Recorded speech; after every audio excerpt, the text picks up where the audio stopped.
Hallelujah, Hallelujah,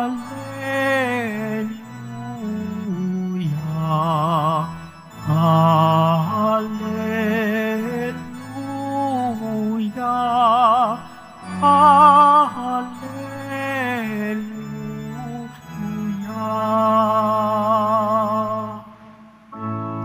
Ang tinig ko'y pakikinggan ng kabilang sa'king kawan. Ako'y kanilang susundan. Hallelujah, Hallelujah, Hallelujah, Hallelujah.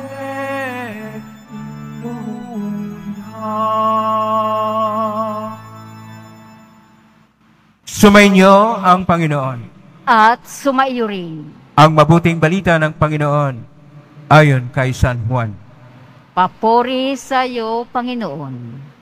Noong panahong iyon, sinabi ni Jesus sa kanyang mga alagad, kung paanong iniibig ako ng Ama, gayon din naman, iniibig ko kayo. Manatili kayo sa aking pag-ibig. Kung tinutupad ninyo ang aking mga utos, mananatili kayo sa aking pag-ibig. Tulad ko, tinutupad ko ang mga utos ng aking Ama, at ako'y nananatili sa kanyang pag-ibig. Sinasabi ko sa inyo ang mga bagay na ito upang makahati kayo sa kagalakan ko at malubos ang inyong kagalakan. Ang mabuting balita ng Panginoon. Pinupuri ka namin, Panginoong Hesukristo. Magsiupo muna ang lahat. Isang mapagpalang araw po sa inyong lahat. Purihin po natin ang ating pong Isus Nazareno na nabuhay muli. Nasa Huwebes tayo ng ikalima na linggo ng Pasko, ng pagkabuhay muli ng ating pong Isus Nazareno. At ngayon atin pong ginugunita si San Atanasio na tinatawag kong minsan Doktor ng pagkakatawang tao ng Panginoon, o Doctor of Incarnation ng ating pong Isus Nazareno. Dahil sa kanyang napakagaling na pagdipinsa sa ating Panginoong Isus noong konsilyo ng Nicea noong taon 325 na kung saan ang mga Ariano, yun yung hindi naniniwala na si Kristo ay Diyos, siya tao lang.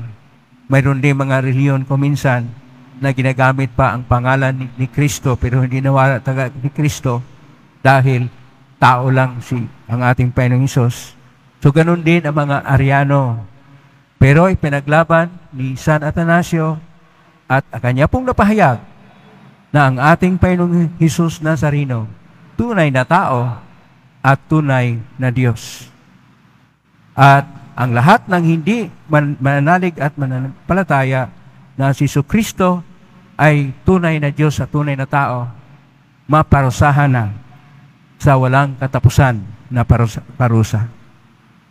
Kaya yung mga hindi nananalig sa ating Panginoon na siya'y tunay na Diyos, at o kaya hindi tunay na tao, Diyos lang, ay hindi nga magkaroon ng kaligtasan. Paano ba ang kaligtasan? Ang kaligtasan ay manatili sa Diyos. Ang pananatili ng ating Panginoong Hesus sa Ama ay siyang nagbigay sa atin ng kagalakan na hindi masabi na ordinaryo sapagkat ito ang kagalakan na lubos. Ang lubos na kagalakan ay ang pananatili sa pag-ibig. Kung atin pong tingnan dito sa ating Ebanghelyo ni San Juan, Kapitulo 15, verso 9 hanggang 11, sinasabi ng ating Panginoon, Kung paanong iniibig ako ng Ama, gayon din naman iniibig ko kayo, manatili kayo sa aking pag-ibig. Ang salita pong ginagamit dito sa Koinoco na Griego ay ang salitang agape. Sa Koinoco na Griego at sa moderno na Griego, mayroon pong 5 salita tungkol sa pag-ibig. Ang una, philia, ordinaryo na pagmamahal. Pangalawa, eros. Ito yung pagmamahal na may paghangad sa laman. Pangatlo, sinya. Sinya yung magkaroon ng pag-unawaan, mutual understanding. Pang-apat, storge. Storge, ito yung minamahal mo ang iyong kapwa dahil tinuturing mo siya na bahagi ng iyong pamilya. At panglima, at ito yung halaga, panglima, agape. Ito yung tunay, dalisay, banal na pag-ibig. At ito yung ginagamit ngayon sa ating Ebanghelyo ni San Juan, Kapitulo 15, versikulo 9 at sumusunod. Ang agape. Pero hindi lang na agape, manatili. Minate, sabi pa. At ang pamanatili sa pag-ibig ay ibig sabihin na magkaroon ng malalim na ugnayan. At ang malalim na ugnayan ay una, ito yung pananampalataya at pananalig sa ating Panginoon. At ito yung makapagbigay sa atin ng kaligtasan ayon pa sa Ebanghelyo ni San Juan, Kapitulo 3, versikulo 16. Pangalawa, na atin pong pagkilala na hindi tayo ang nagpasya at pumili. Ang Poong Hesus Nazareno ang siyang nagpasya at pumili sa atin. Ebanghelyo ni San Juan, Kapitulo 15, versikulo 10. Kaya, kanya pong binayaran. Hindi lang na basta't inibig tayo, binayaran niya upang maging lubos ang pag-ibig. Nag-alay siya ng kanyang sariling buhay para sa atin.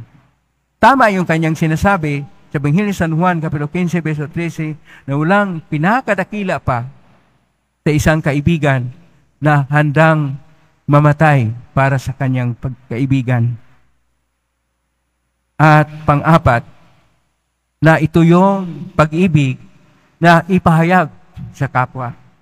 Kaya sinasabi niya sa lahat ng mga tagasunod niya, ito ang utos ko, mag-ibigan kayo gaya ng pag-ibig ko sa inyo. Ebanghelyo ni San Juan, Kapitulo 15, versikulo 12. At ito yung kautusan na kaiba sa tradisyon.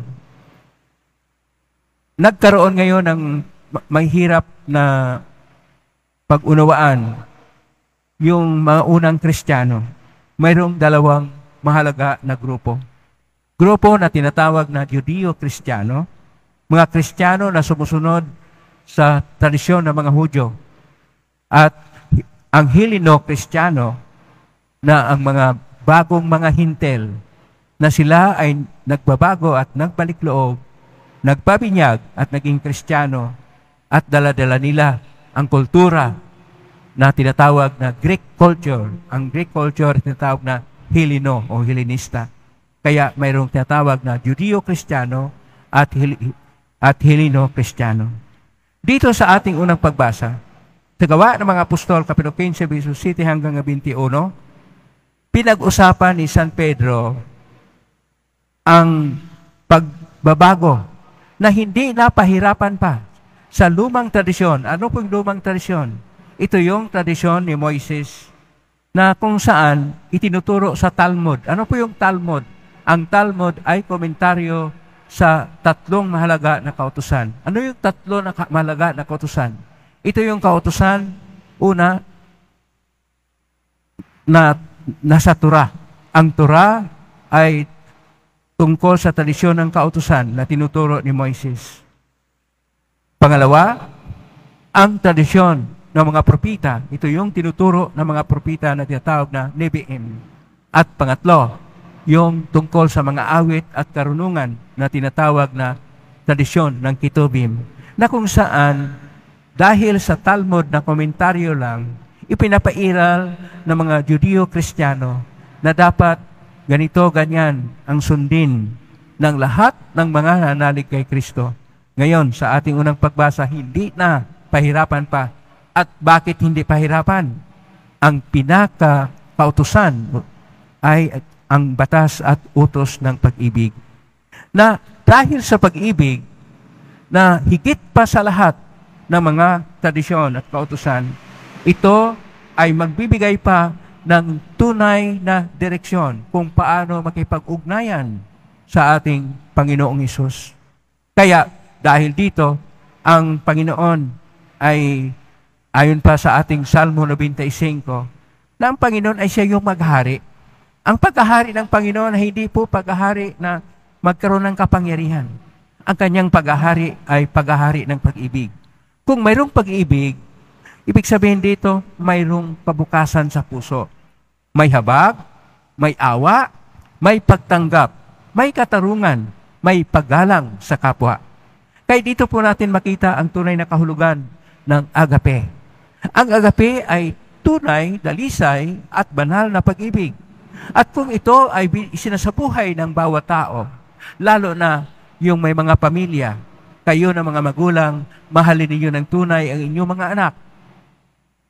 At ang inyong mga anak ay binigyan nyo ng dekalidad na panahon at dekalidad na pagkinig.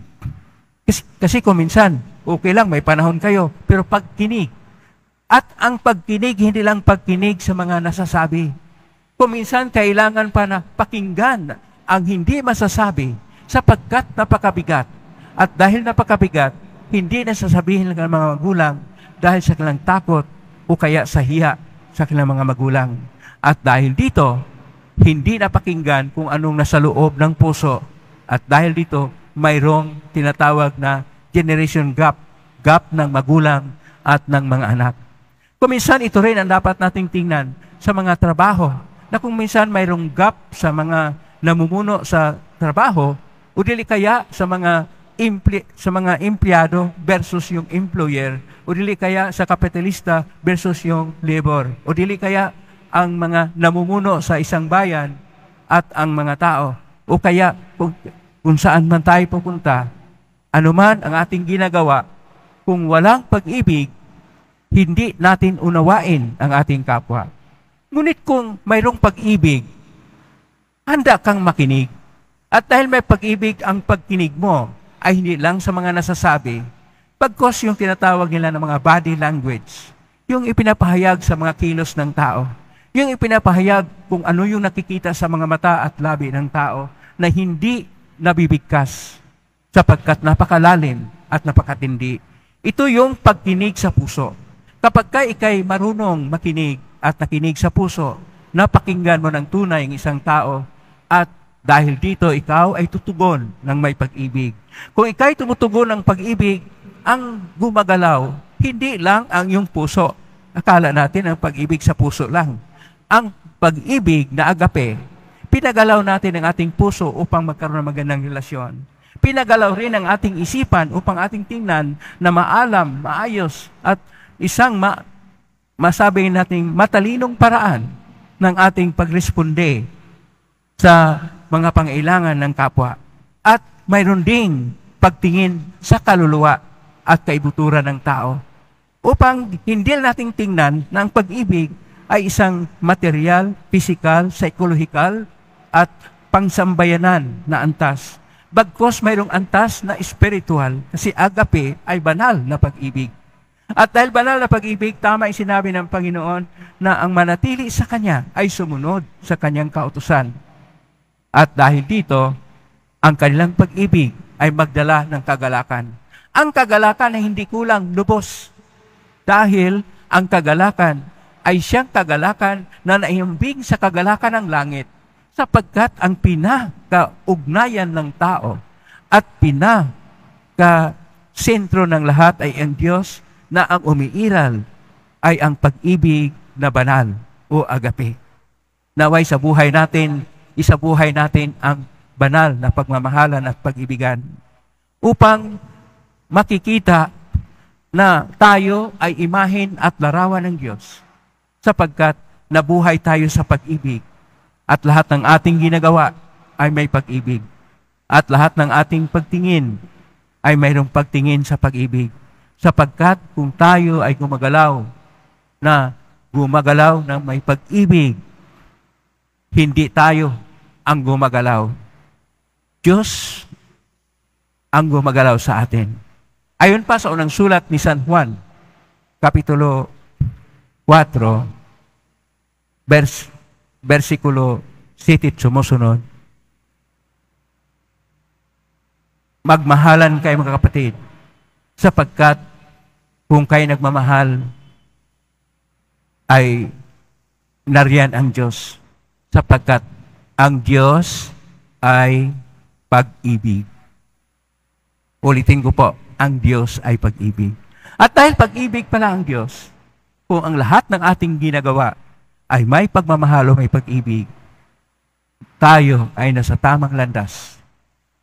Tayo sana ay magkaroon ng buo na pamilya at ang tawag doon, manatili, maging buo. Dahil ang pag-ibig ay banal. Ang pag-ibig ay may pagrespeto. Ang pag-ibig na may habag. Ang pag-ibig na may awa. Ang pag-ibig na may pagtanggap. Ang may pag-ibig na siyang kabukasan at pagkinig upang maging buo ang kagalakan ng bawat tao. Sa ating pamilya o tahanan, sa ating sambayanan, at kung saan man. Dahil ang nanatili ay ang pag-ibig na turo ng Diyos. Amen? Purihin natin ang Diyos.